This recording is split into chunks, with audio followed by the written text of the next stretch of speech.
in today's tutorial, I'm going to show you guys how to hopefully resolve if your photo booth application on your macOS device is not recording audio.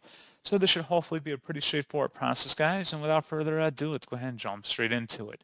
So I'd recommend restarting your computer, see if that resolves the problem. If you're using a plug-and-play microphone, try plugging into a different port, see if that resolves the issue, or try using other applications and seeing if it's an issue with your microphone itself.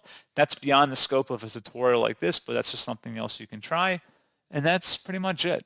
So, as always, thank you guys for watching this brief tutorial. I do hope I was able to help you out, and I do look forward to catching you all in the next tutorial. Goodbye.